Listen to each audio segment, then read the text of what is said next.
지난주 한 신문 기사에서 마음 따뜻한 그런 글을 보게 되었습니다. 아마존 숲에서 일어났던 일인데요.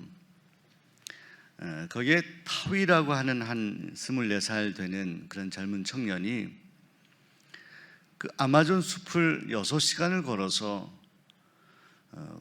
코로나 백신을 맞는 장소까지 도달했다고 합니다. 그런데 혼자 몸이 아니라 등에는 아버지, 연세가 많으신 아버지, 그분 성함이 와후라는 아버님을 업고 6시간을 아마존 밀림을 숲을 헤쳐서 그 코로나 주사 맞는데 도착했다는 거예요. 그 모습이 너무나 감동적이어서 그 의사가 이 사진과 기사를 SNS에 올렸는데 이것이 전 세계 사람들에게 퍼지게 되었습니다. 이 아들의 아버지, 와우란 아버지는 눈을 거의 뜨지 못할 정도로 심각한 그런 질환과 노환 때문에 힘들어하고 있었는데 혹시나 이 코로나 때문은 아닌지 염려하는 마음으로 아들이 그 아버지를 업고 6시간을 걸어서 갔다는 거예요. 여러분, 제가 이 수원 종로교회 부임해서 첫 해에 마라톤 전도라고 한 일이 있습니다. 우리 성도님들 구간 함께 참여했던 거 기억나시죠? 우리 코로나 끝나면 다시 합시다. 우리 곁에 계신 분들에게 다시 합시다. 다시 할 것이 참 많네요. 저 근데 생각이 많이 나요. 지금도 이 수원 전역을 이렇게 다니다 보면 운전을 여기 그때 헛걱거리면서 다녔던 언덕, 여기 이렇게 마지막에는 뭐 걸을 수조차 없을 정도로 아침 7시부터 밤 10시까지 그렇게 다니며 걷고 전도했는데 그때 기억에 하나님 참 놀라운 역사를 주신 것 같아요. 근데 저는 이 걷는 것이 예전 같지가 않더라고요. 마음은 저만큼 가 있는데 몸이 이렇게. 여러분, 10시간을 그냥 걸어도 힘든데요, 여러분 6시간을 아버지를 업고 걸었다 생각해요. 6시간 와서 그렇게 주사를 맞고 다시 6시간을 돌아가는 거예요. 왜 그랬을까요? 아버지를 사랑하니까, 진심으로. 또 자녀로서, 자식으로서 아버지를 위해서 할 수 있는 최선의 일, 이건 내가 안 하고 내 인생을 정말 다리 쭉 뻗고 살 수 없다 이렇게 생각하는 그런 일이기 때문에 그 아들은 그런 선택을 하였던 것입니다. 사랑하는 수원종로교회 성도 여러분, 우리가 살아가면서 해야 될 일들이 참 많이 있지만 이 일만큼은 내가 꼭 해야 되겠다라는 그런 일이 있습니다. 그건 부모와 자식 간의 뿐만이 아니라 가족 간의 관계뿐만이 아니라 또 뭐 직장에서 우리가 사회생활 하면서 인간관계 속에서 또 내가 살아가면서 이 일만큼은 꼭 하고 가야 된다, 아무리 힘들고 어려워도 이것만큼 내가 해야 된다라고 생각하는 그런 일들이 있습니다. 그런데 우리는 하나님의 자녀로서 사실은 우리가 하나님의 자녀로 살아가면서 꼭 해야 되는 일들을 여러분들 올 연초에 그 목록을 이렇게 적어 보셨을 터인데 여러분은 그 어떤 것, 이것은 꼭 해야 된다라고 생각하는 것 가운데 어떤 일들이 있습니까? 오늘 5가지 신앙 우리 수칙에도 있지만 여러분 올 한 해 하나님의 말씀을 붙들고 살아간 여러분 되시기를 바랍니다. 말씀을 읽고 묵상하고 그 말씀 내 삶에 적용하며 살아가는 것, 이 일을 우리가 간구할 수 없고 이 일은 건너뛸 수 없습니다. 이 일은 미룰 수가 없습니다. 사랑하는 여러분, 하나님의 말씀에 붙잡혀 사는 삶이 우리에게 가장 행복한 삶인 것입니다.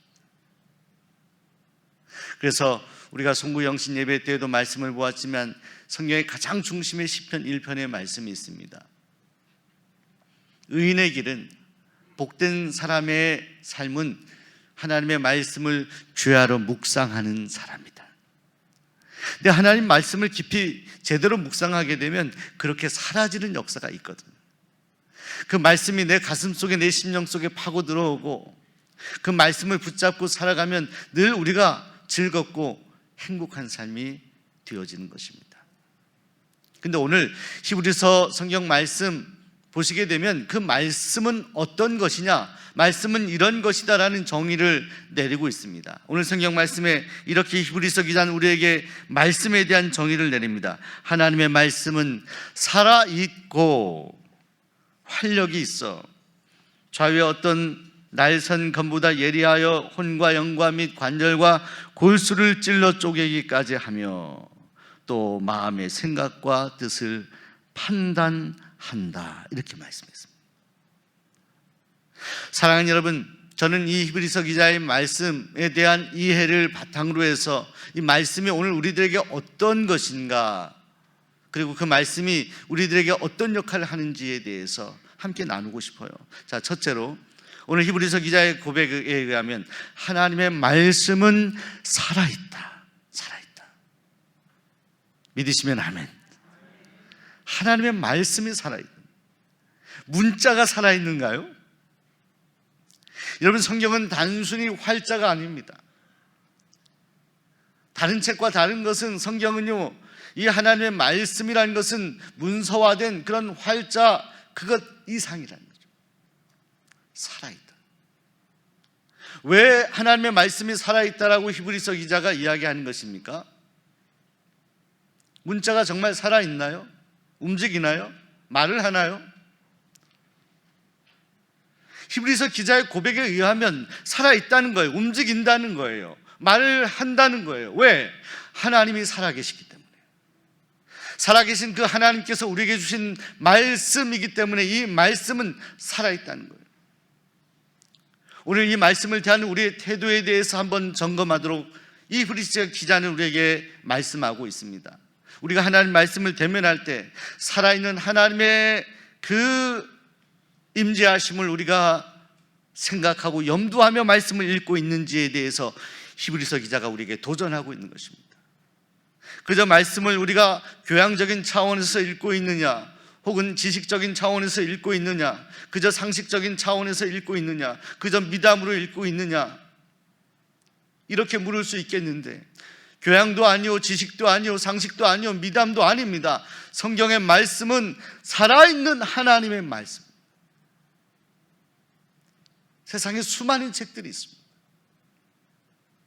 저도 이사할 때마다 신학교 때부터 공부 배움을 마칠 때까지 모아놓은 책들이 참 많았습니다. 신학 서적도 있고 문학 서적도 있고 일반 교양 서적도 있고 또 영어 원서도 참 많았습니다. 근데 중간에 이사할 때 다 후배들에게 주기도 하고 다 두고 갔어요. 왜냐하면 이것을 소장하고 있다는 것 자체가 얼마나 의미가 있겠느냐. 그리고 많은 교양의 말씀들, 수필도 많이 읽어봤습니다만 그때 은혜가 되고 좋긴 한데요, 그것이 우리 안에 살아 역사하지는 않아요. 근데 히브리서 기자는 하나님의 말씀이 첫 번째가 뭐냐?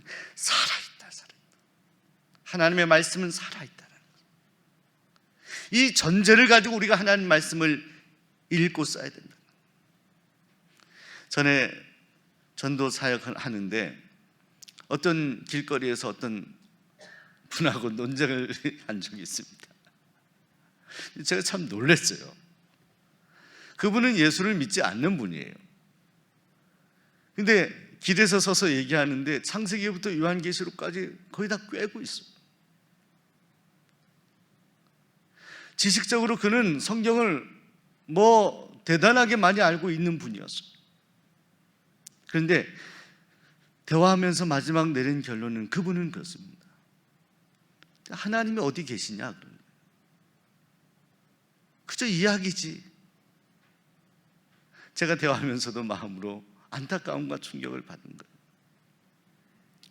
성경을 지식으로 많이 아는데 그 구석구석을 다 아는 사람이 하나님을 인정하지 않는다라고 한다면 말씀의 지식이 우리에게 무슨 의미가 있겠습니까? 그 말씀이 우리에게 교양으로 다가온다면, 그저 미덕으로 다가온다면 그 말씀이 오늘 우리에게 무슨 의미가 있겠어요? 하나님이 살아계심을 인정하지 못한다라고 한다면 하나님 말씀을 수십 번 수백 번 읽고 묵상한들 무슨 의미가 있겠습니까? 허무한 거잖아요.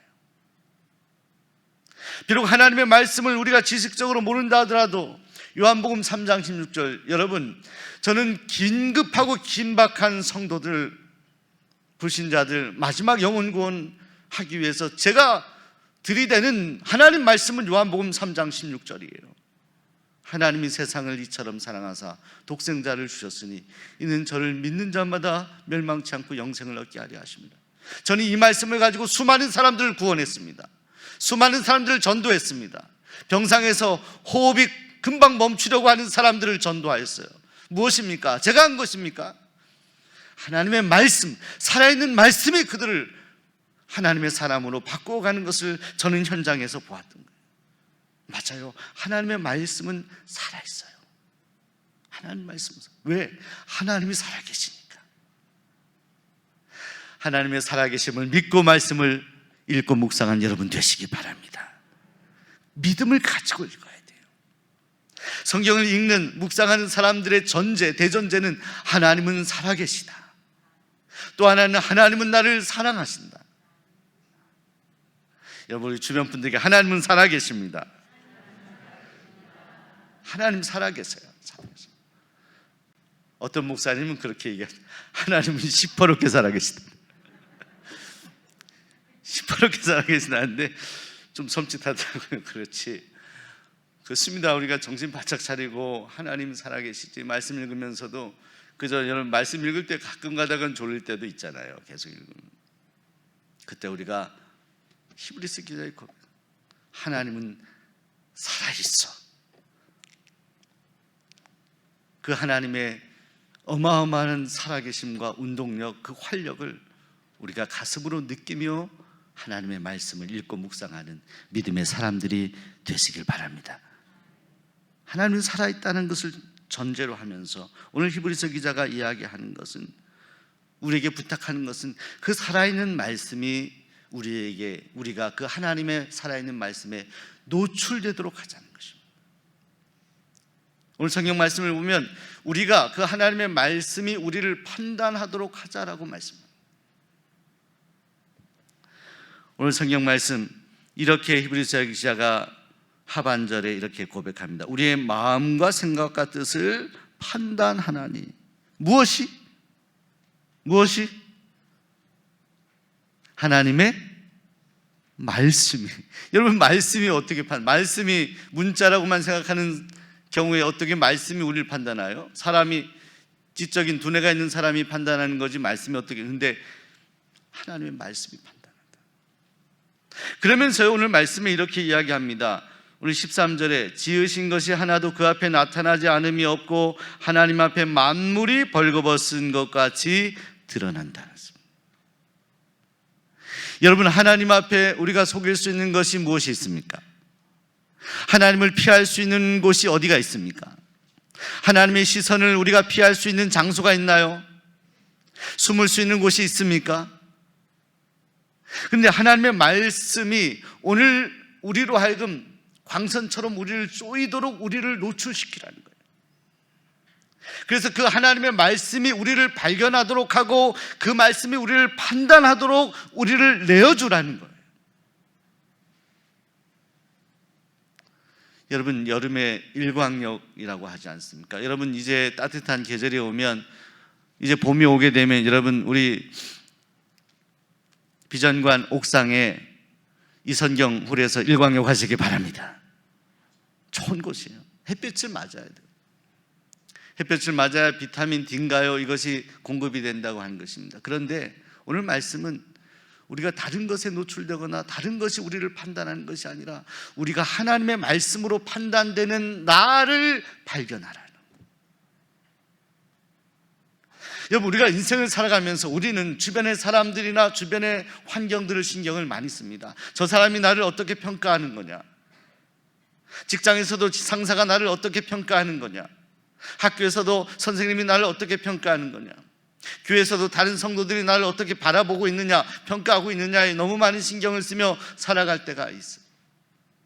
중요할 수 있죠. 그걸 무시할 수는 없잖아요. 그런데 성경은 더 중요한 판단을 이야기하는 거예요.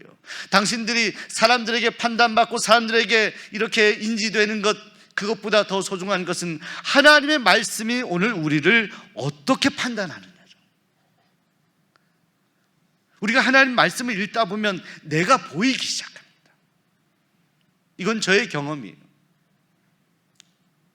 아무리 봐도 내가 보이지 않는데 하나님의 말씀을 읽고 묵상하는 가운데 어떤 말씀의 한 구절이 나를 보이도록 만들어요.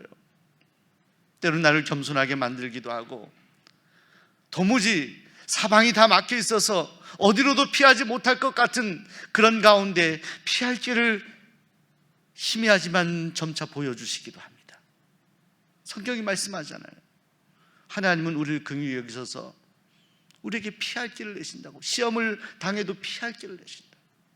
어떤 방법으로 피할 길을 내시냐? 하나님의 가장 강력한 방법이 바로 하나님의 말씀이라는 거예요. 말씀을 통해서 우리에게 등불처럼 우리의 길을 인도하신다는 거예요. 전제 조건이 있어요. 우리가 그 말씀을 겸손하고 정직하게 읽고 묵상하며 우리를 노출시켜야 됩니다. 있는 그대로, 내가 있는 모습 그대로를 주님 말씀 앞에 비추어 보는 거예요. 그래서 말씀을 말씀의 거울이라고 합니다. 제가 한번 음식을 먹었는데요, 사실은 짜장면을 점심에 먹으면, 밥을 먹으면 좋은데 급할 때 짜장면을 얼른 먹고, 그리고 나서 오후에 이렇게 다니는데 아마 그때 대신방임 때였던 것 같습니다. 같이 가진 신방을 이제 하시던 전사님이 한동안 이야기를 안 했는데 어느 집에 딱 들어가려고 하는데 목사님 얼굴 한번 잠깐 보시더라니까 이 짜장면이요, 이 검은 게 여기 하나 조금 묻어 있더라고요. 그래서 얼른 지우고 집에 들어가서 신방했습니다. 저는 본다고 봤는데 살짝 입가에 묻어 있었어요. 여러분, 우리가 우리 자신을 잘 못 보는 것이 우리 인생이에요. 다른 사람들에게 날 봐달라고 하죠. 성경은 말씀해, 히브리서 기자는 다른 사람들이 나를 봐달라고 하기 전에 하나님의 말씀이 나를 읽을 수 있고 볼 수 있도록 나를 하나님 말씀 앞에 노출시켜야 됩니다. 그 말씀을 읽고 묵상하는 가운데 나를 온전히 발견하는 나가 진짜 나예요. 왜? 하나님은 살아계시기 때문에, 또 하나님은 우리를 사랑하시기 때문에. 반드시 우리가 하나님 앞에 노출되면, 우리의 모든 문제를 가지고, 우리의 가난한 심령을 가지고 주님 앞에 나아가면 하나님은 우리를 보게 하시는 그런 놀라운 역사가 있다라는 것입니다. 하나님 말씀 안에서 나를 발견할 수 있어야 하는 것입니다. 그런데 이 하나님의 말씀은 나를 발견할 뿐만 아니라 오늘 말씀을 보게 되면 우리를 고치시는 능력이 있습니다. 하나님의 말씀에는 능력이 있다. 자, 오늘 하나님의 말씀은 살아있고라고 했습니다. 살아있고. 근데 거기에 그치지 않습니다. 오늘 히브리서 기자는 살아있는 하나님의 말씀이 우리를 어떻게 하는지에 대해서 말씀합니다. 그 말씀이 검보다도 예리해서 우리의 혼과 영과 관절과 골수를 찔러 쪼개기까지 합니다. 말씀이 사람의 교훈이 아니에요. 윗상사의 명령이 아니에요. 하나님의 말씀, 이 문서화된 하나님의 말씀이 살아 움직여서 오늘 우리의 심령을, 골수를 쪼개는 능력의 말씀으로 다가온다는 거예요. 그 하나님의 말씀을 경험하길 원한다라고 하는 간절한 히브리서 기자의 고백이 오늘 말씀 속에 저는 담겨 있다고 생각합니다. 사랑하는 여러분, 우리는 어떤 활동을 많이 하느냐에 주목하며 살아갈 때가 있습니다. 근데 성도가 기억해야 될 것은 골방에서도 우리가 하나님의 능력을 경험할 수 있는 방법이 있다라고 말씀합니다. 갇혀진 방 안에서도 우리가 하나님의 살아계심을 경험할 수 있는 방법이 있다라고 말씀합니다. 그것이 무엇이냐? 하나님의 말씀을 읽고 묵상하며 나를 주님 말씀 앞에 노출시키는 것이다. 그 말씀이 여러분을 인도하시고, 그 말씀이 여러분을 살리시고, 그 말씀이 때로는 여러분을 위로하시고, 세상이 줄 수 없는 그 위로를 그 말씀이 여러분에게 다가오셔서 위로하시고 여러분의 손을 잡아주실 거예요. 어떤 남자가 알코올 중독에 중독되어서 참으로 비참한 삶을 살아가고 있었어요. 그런데 그 사랑하는 아내는 그 남편을 위해서 기도하는 믿음의 딸이었습니다. 남편이 잘 변화되지가 않아요. 어느 날 그 아내가 교회에서 주었던 하나님 말씀, 성경 말씀, 성경책, 저희도 이제 길라바 잡이 마치면 성경책을 선물로 드립니다. 그 말씀을 읽고 있는데 그 남편이 밖에서 술 취해서 들어와 가지고 아내를 보니까 너무나 한심한 거예요. 이 남편의 눈에 볼 때는 너무나 한심한 거예요. 맨날 성경만 읽고 있으니까 집에서 이 성경이 밥 먹여주냐고 막 신경질을 내고 화를 내면서 그날은 그 남편이 그 성경책을 난로가 겨울이었는데 난로에다가 성경책을 던져버렸어요. 그 활활 타는 그 성경책을 보면서 그 아내가 너무너무 가슴이 아픈 거예요. 말릴 수도 없고 하나님 앞에 기도만 하고 있었는데 그 남편이 이 성경책을 넣어버리고 속 시원했는데 보니까 잘 타고 있는지 돌려서 태우려고 가서 이렇게 봤더니 거의 다 탔는데, 그런데 그 성경 말씀 가운데 한 조각이 남아있어. 그것이 눈에 들어오는 거예요. 마태복음 24장 35절의 말씀이 거기 있죠. 천지는 없어지려니와 나의 말은 없어지지 아니하리라. 이 구절이 남아있는 거예요. 다 타버렸는데 이때 성령께서 역사하시는, 영과 골수를 쪼개는 하나님의 역사가 그때 있었어요. 술 취했던 그의 심령의 변화가 일어납니다. 눈이 떠지는 거예요. 안 보이던 게 보이는 거예요. 자기가 한심하게 보았던 그 아내가 너무나 미안한 대상이 되는 거예요. 하나님의 말씀을 그가 그 남은 조각을 보면서 무릎 꿇고 회개하고 회심하는 역사가 있었다는. 사랑하는 여러분, 이 많은 수많은 역사의 스토리들 가운데 우리가 기억해야 될 많은 말씀을 통해 변화된 이야기들이 있습니다. 저는 오늘 설교의 마지막에 한 사람을 여러분에게 소개하고 싶습니다. 그는 4세기 우리 신학을 공부하는 이들에게는 너무나 유명하고 이분을 빼놓을 수 없는 분이 있습니다. 성 아우구스티누스 어거스틴. 자, 그래서 이 어거스틴을 평가하는 이 하버드 대학의 화이트헤드라는 교수는 이렇게 철학과 신학을 평가하는데요. 현대의 모든 철학은 플라톤의 주석이고 현대의 모든 신학은 어거스틴의 주석이다.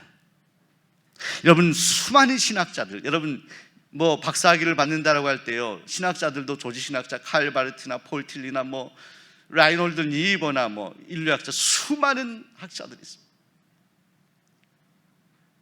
그렇게 표현했어요. 모든 신학자들은 이 어거스틴의 주석에 불과하다. 처음에 기독교 신앙의 집대성을 이루었던 이 어거스틴. 근데 이 어거스틴이 참으로 많이 방황했던 사람이었어요.